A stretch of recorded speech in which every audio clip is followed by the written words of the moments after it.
America Israel दोनों कि वो हद में रहें। ये जो आंखें उन्होंने दिखाई हैं, अगर किसी को गलतफहमी हो कि वो हमारी मिट्टी या हमारे लोग तरफ आंख उठा देगा तो हम ऐसी ईंट से ईंट बजाएंगे कि लोग याद रखें। भारत है ये, इसका इतिहास याद रखें। अंग्रेजों को खदेड़ दिया था इस भारत ने। दोस्तों, जब दोगलागिरी में नाम आता है तो सबसे पहले जयचंद का आता है। लेकिन मैं बता देती हूँ, जोगिंदर मंडल जो भारत से पाकिस्तान लेके गए थे अपने हिंदू दलित भाई, उनको लेकर के वहाँ पे छोड़ दिया है नंगे होने के लिए, जलाने के लिए, मरवाने के लिए, धर्म चेंज करवाने के लिए, गटर में डलवाने के लिए। उन्हीं की आत्मा इस चंद्रशेखर रावण में बसी हुई है। जानते हो हिंदू क्यों कमज़ोर है, सनातन क्यों कमज़ोर है? सनातन सच में कमज़ोर नहीं है, सनातन के लोग कमज़ोर हैं। सनातन को गंदा बोला जाता है। आज की डेट में 99.9% दलित भारत के पंडित को, ठाकुर को गोबर भक्त कहता है। क्या कोई कानून बनाया मोदी जी ने? क्या कोई कानून बनाया हमारी सरकार ने? क्या सुप्रीम कोर्ट ने इसको सुना नहीं होगा? क्या हाई कोर्ट में इस तरह की कोई मतलब चर्चा हुई? क्या संसद में कोई चर्चा हुई? क्या किसी को टेंशन हुई? क्योंकि सनातन धर्म का दोगला हिंदू, क्योंकि हिंदू दोगला है। अभी बताइए, ये चंद्रशेखर रावण अपना हिंदू कोई मरता है कोई? अभी एक बात बताऊं, देखना, एक वीडियो में आपको दिखाती हूँ।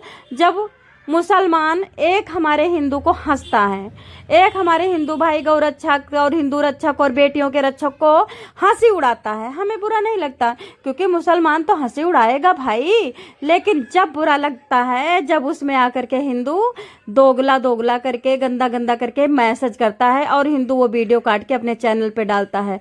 तुम्हें दया नहीं आती अपने साथ धर्म पे? अब तुम्हारे धर्म को वो हंस रहा है और तुम भी हंस रही हो। नहीं चल रहा था, फिर बांग्लादेश ने टीपू को 3000 अफसराओं के पास भेज दिया था। तो क्या ये भी अच्छी बातें हो सकती है, छिनट्टों का बेटा?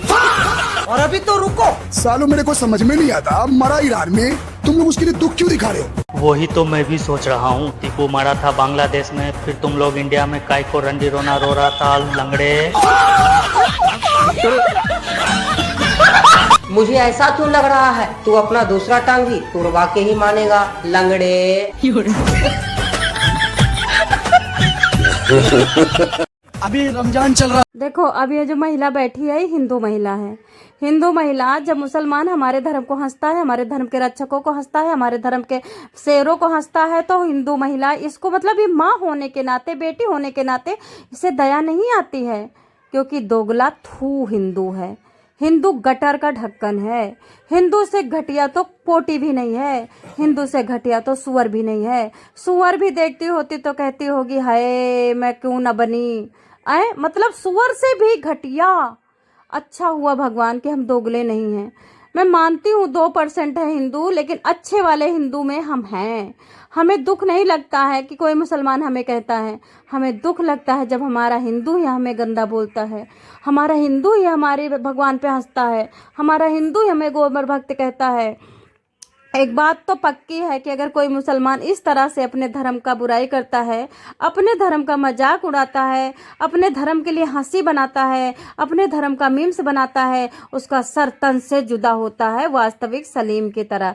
लेकिन कोई हिंदू अपने धर्म का मजाक बनाता है, अपनी मूर्ति को तोड़ता है, अपने शास्त्रों को फाड़ता है, अपनी लड़कियों को, अपनी खुद कहता हमारे हिंदू धर्म की बेटियों को मैं ये करूँगा वो करूँगा, सोऊंगा जागूंगा, तो फिर देखो क्या कहते हैं कि वहाँ पे मुसलमान भी साथ में हो जाता है उनके। तो कौन दोगला हुआ? मुसलमान दोगला हुआ कि हिंदू दोगला हुआ? दोस्तों, बहुत दुख की बात है कि भारत में सबसे अच्छे देवता आते हैं, सबसे अच्छे शास्त्र हैं, सबसे अच्छे मंदिर हैं, भारत में सबसे अच्छे दिल वाले लोग हैं, लेकिन 2% बचे हैं। बाकी जितने हिंदू हैं वो मुस्लिम हैं, उनको कोई ज़रूरत नहीं है हिंदू बोलने की। और हमें तो लगता है जो हिंदू होकर के हिंदू का मजाक बनाते हैं, हिंदू होकर के हिंदू देवी देवताओं का मजाक बनाते हैं, हिंदू होकर के हिंदू के शास्त्रों को फाड़ते हैं, उनको भारत की नागरिकता रद्द कर देनी चाहिए। भारत का कोई भी किसी प्रकार की योजना उनको प्रोवाइड नहीं करनी चाहिए। भारत का आईडी प्रूफ छीन लेना चाहिए, उनको तिहाड़ जेल में डाल देना चाहिए, नहीं तो उनको ट्रक में भर करके समुद्र में उनको पलायन करवा देना चाहिए। जब धर्म का अपमान करते हैं तो बताओ वो क्यों रहते हैं यहाँ पे? आप बताइए सरकार, लेकिन सरकार क्या करे यार, 99% दोगले हैं। और सबसे बड़ी बात, जो ये बच्चेदानी बूढ़ेदानी लगा के औरतें बैठी है ना, इनके बच्चेदानी का कोई ना कोई इलाज करवाना चाहिए कि भारत की दोगली महिलाएं कोई दोगला बच्चा ना पैदा कर सके। अब भारत की दोगली महिलाएं दोगले बच्चे पैदा होते हैं, सनातन का अपमान करते हैं, धर्म का अपमान करते हैं, क्या कर लोगी?